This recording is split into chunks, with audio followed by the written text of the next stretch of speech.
fois, j'ai eu quelqu'un qui est venu, qui faisait une chasse au trésor, qui voulait absolument savoir sur la carte où je pouvais trouver où était le trésor. Voilà, parfois il y a des demandes un petit peu particulières.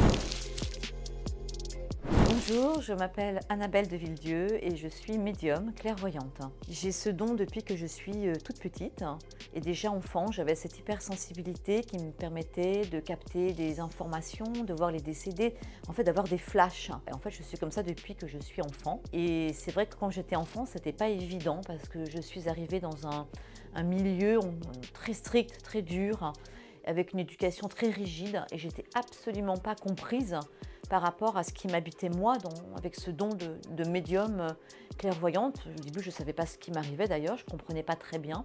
Et à chaque fois qu'il allait y avoir une personne qui partait, ou un décès, ou un accident, j'avais des idées obsessionnelles qui arrivaient et ça se répétait dans ma tête. Et je me disais, mais est-ce que c'est moi qui provoque ça ou qu'est-ce qui m'arrive en fait?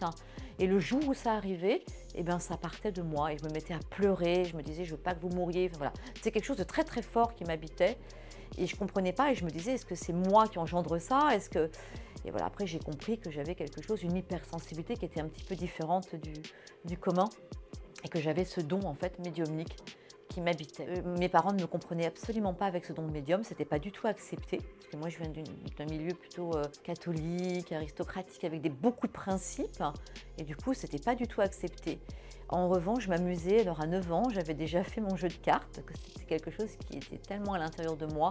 J'avais fait mon petit jeu de cartes et je m'amusais à faire des tirages avec mes cousins, par exemple, et à leur dire des choses et avoir des flashs.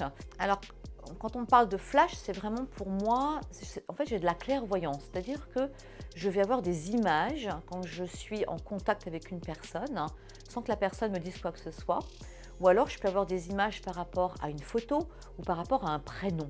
C'est-à-dire qu'en fait j'ai besoin d'un support. Ça peut être que je me balade dans un lieu parce que tout est une question de mémoire, les lieux portent des mémoires également et dans un lieu, on peut aussi avoir des flashs, des images qui arrivent des personnes qui ont pu habiter le lieu, des événements qui ont pu se passer dans le lieu.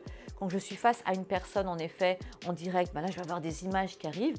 C'est comme si je pouvais rentrer dans son champ de conscience et avoir des informations qui pour moi sont des informations au-delà, je dirais, de l'espace-temps. J'ai animé la première émission de voyance à la télé, donc c'était quand même il y a 14 ans, sur Cap 24, qui s'appelait Medium. Et en fait, je n'avais rien du tout, je n'avais juste que la voix de la personne. Et moi, je demandais juste son prénom et son âge, juste pour me situer dans l'espace-temps. Et juste à partir de cette information, eh bien, les images arrivent, les flashs arrivent, les ressentis arrivent. C'est quelque chose qui vient m'habiter profondément, en fait, et qui amène une vision. Et j'ai fait pas mal d'études, j'ai fait des études supérieures, je me suis beaucoup cherchée. Donc j'ai commencé par faire veto parce que j'adorais les animaux et je voulais aller dans cette voie. Et puis après j'ai bifurqué en pharmacie. Pharmacie, j'ai fait ma première année, j'ai eu mon concours. Après j'ai fait une deuxième année, mais ça ne me plaisait pas tellement. Et puis après, j'ai refait un CAPES de physique-chimie, du CAPES de physique-chimie, et je suis repartie sur une école d'ingénieur. Voilà, parce que mon parcours a fait que ça m'a emmenée dans différents univers. Et puis on m'avait toujours dit, tu ne seras jamais ingénieur. Alors du coup, je me suis dit, j'y arriverai. Voilà, c'était un petit peu la provocation quelque part. Donc du coup, je suis allée dans cette école d'ingénieur. J'ai terminé ma genre de promotion quand même. Et je suis rentrée dans l'industrie aéronautique en tant qu'ingénieur. Et donc un univers en fait qui ne me correspondait absolument pas. J'étais pas très heureuse dans ce monde qui pour moi était beaucoup trop scientifique, beaucoup trop terre à terre, mais j'ai compris en fait par la suite que tout ce parcours de vie que j'ai pu faire dans mes études m'a apporté beaucoup d'éléments par rapport à la compréhension justement de la physique quantique, de l'énergétique, de tout ce qui était la dimension énergie, etc. Et ça m'a permis justement d'avoir cette approche à la fois spirituelle, énergétique, sensible, et à la fois cette approche concrète et d'apporter en fait des explications aussi à cet univers dans lequel je suis. Et puis là, 33 ans, le point zéro de ma vie, et cet appel intérieur qui me dit « Ok, maintenant, c'est là, il faut que tu y ailles ». Et là, j'ai dit « Ok, j'accepte ». De toute façon, j'avais plus... c'était un peu le choix du non-choix parce que finalement, j'avais plus rien. J'ai fait mon premier salon de voyance à l'époque, c'était à Cannes. Ça remonte à 23 ans. Premier salon, premier article. Dans Cannes Nice Matin, prestation remarquée. Première émission avec Ruquier, première émission avec Sophie Davant. Et après, j'ai jamais fait une démarche pour ça Mais j'ai fait toutes les chaînes de télé, toutes les émissions possibles et inimaginables, plein de reportages. Je me suis même confrontée en fait sur des reportages où je ne savais pas ce que j'allais faire, mais j'ai dit fais confiance à ton don. Quand on parle parfois de la santé, alors c'est vrai qu'on n'est pas médecin, mais je peux capter en tant que médium certaines choses dans le corps d'une personne et voir s'il peut y avoir un problème de santé. Et parfois, quand on dit à la personne, faites attention, surveillez peut-être au niveau cardiaque, surveillez au niveau pulmonaire, parce qu'il peut y avoir quelque chose, eh ben, on peut prévenir, c'est-à-dire on peut éviter quelque chose qui pourrait nous arriver si on n'avait pas mis de la conscience dessus. Et j'ai un de mes amis, par exemple, je n'arrêtais pas de lui dire il faut absolument que tu arrêtes de fumer, c'était comme ça, parce que je vois qu'il y a une embolie pulmonaire. Et je n'arrêtais pas de lui dire il faut vraiment que tu arrêtes. Il n'a pas arrêté, il a quand même fait une double embolie pulmonaire. Donc, il y a quand même des choses qui sont intéressantes à écouter, parce que ça permet aussi, nous, de pouvoir faire le nécessaire pour transformer. La médiumnité est une chose, mais on est aussi des êtres responsables, on a une part de responsabilité. Et le médium, il n'est pas là pour vous dire il va vous arriver ci, ça, et puis ça y est, on ne fait plus rien, tout va se mettre en place comme il a dit.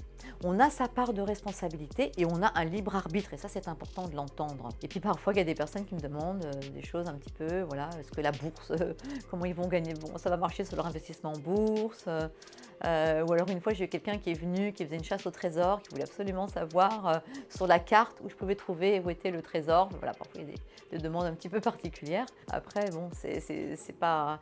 Alors on peut arriver à avoir des informations quand même, mais l'information, si vraiment la personne a besoin de la recevoir, il va la recevoir, sinon pas forcément non plus en fait. En revanche, j'avais fait une émission où on m'avait demandé par rapport au tiercé justement de regarder. Et c'est vrai que ça avait été assez percutant, parce que j'avais vraiment bien réussi à voir les chevaux sortants avec leur personnalité. Voilà, on peut aller quand même assez loin dans ce qu'on voit, mais l'information aussi, elle va être donnée à la personne ou pas. Parfois, c'est pas toujours obligatoire que la personne reçoive une information si c'est pas juste pour elle. Disons que ce qui est juste pour la personne qui va recevoir, on va lui donner l'information. Si c'est pas juste, elle va pas la recevoir. Alors par rapport à la 2023, donc ça va être une année pour moi qui va pas être une année facile, 2023. C'est vrai que je vois une deuxième partie d'année très mouvementée, donc j'avais déjà fait des prédictions et annoncé qu'il y aurait beaucoup de manifestations, beaucoup de gens dans la rue, beaucoup de révoltes, surtout sur la deuxième partie à partir du printemps, là ça va être encore plus chaud pour moi. J'ai parlé aussi d'une problématique par rapport à la volaille et une espèce de grippe aviaire à nouveau qui va toucher beaucoup cet univers. Beaucoup de problèmes dans l'agroalimentaire. C'est pour moi cette année un domaine qui va être très très touché, en tout cas avec beaucoup de problématiques. On a parlé de pénurie, mais oui, je pense qu'il va y avoir encore plus de pénuries qui vont s'installer, et beaucoup dans l'environnement, parce que j'ai beaucoup de rêves en tout cas autour de l'environnement.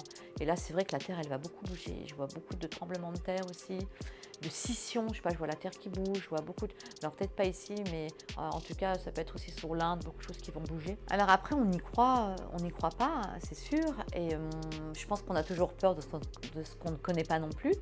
Et moi je dis chacun a le libre arbitre de penser ce qu'il a envie de penser, mais moi je ne peux pas renier ce que je suis, parce que même si j'ai fait des études d'ingénieur et que je suis quelqu'un qui a besoin à chaque fois quand même d'avoir des preuves quelque part de ce que je traverse, je suis habitée vraiment par cette dimension, par ce don depuis que je suis enfant, et je ne peux pas renier ça. Donc pour moi il y a une vérité, il y a vraiment d'autres plans, il y a vraiment... voilà, la médiumnité, je ne peux pas la renier parce qu'elle m'habite. Donc après, c'est une expérience de vie. Et je pense que quand on vit l'expérience, on ne peut pas renier ce que nous sommes. Mais après, moi, j'accepte parfaitement qu'il y ait des personnes qui n'y croient pas, qui n'aient pas envie d'y croire, en tout cas, peut-être parce que ça leur fait peur. Et puis voilà, il n'y a pas de souci. Je pense que chacun en est là où il en est et a le droit d'avoir ses propres avis sur ce qu'il y a.